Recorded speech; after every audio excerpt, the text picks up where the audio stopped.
సమగ్ర వైద్యశాల గుంటూరు నందు ఏబిడిఎంఈ హాస్పిటల్ ఆయుష్మాన్ భారత్ పథకం కింద ఓపీ సేవలు, లేబొరేటరీ సేవలు, ఇన్ పేషెంట్ సేవలు మొదలగున అన్ని డిజిటల్ విధానంలో చేయబడుతున్నాయి. ఇప్పుడు వాడుతున్న ABDM version next gen version కు రేపు మధ్యాహ్నం 1 గంట నుండి మైగ్రేషన్ ప్రక్రియ ప్రారంభమవుతుందని, దీనివల్ల సాయంత్రం 9 గంటల వరకు ఆన్లైన్ సేవలకు అంతరాయం కలగనుంది.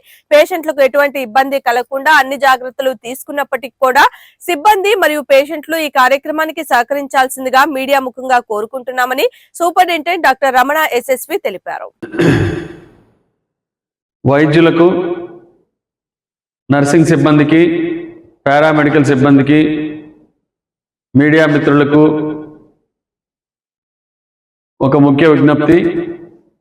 రేపు అంటే జూలై 29వ తారీఖు మంగళవారం మధ్యాహ్నం 1 గంట నుంచి సాయంత్రం 8 గంటల వరకు మన గవర్నమెంట్ హాస్పిటల్, జనరల్ హాస్పిటల్లో ఈ హాస్పిటల్ సాఫ్ట్వేర్ నుండి నెక్స్ట్ జెన్ సాఫ్ట్వేర్కి మైగ్రేషన్ జరుగుతుంది.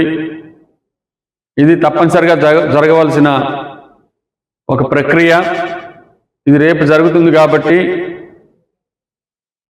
ఎక్కడైతే పేషెంట్ డీటెయిల్స్ నమోదు చేయబడతాయో అంటే casualty, OP, IP, labs, X rays, MRI, CT scan, ఇలా ప్రతి చోట కూడా సాఫ్ట్వేర్లో కొంత అసౌకర్యం కలగవచ్చు.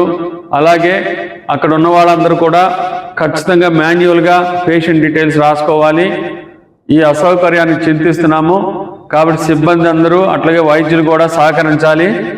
మీడియా మిత్రులు కూడా తెలియజేయటం ఏంటనగా ఇది ఓన్లీ ఆ 8 అవర్సే ప్రాబ్లం ఉంటుంది. ఆ తర్వాత మనము ఈ మైగ్రేషను నెక్స్ట్ జెన్కి మైగ్రేషన్ అయిన తర్వాత ఈ అసౌకర్యం అంతా పోతుంది కాబట్టి దీన్ని గమనించి అందరూ సహకరించవలసిగా కోరుతున్నాము. Thank you.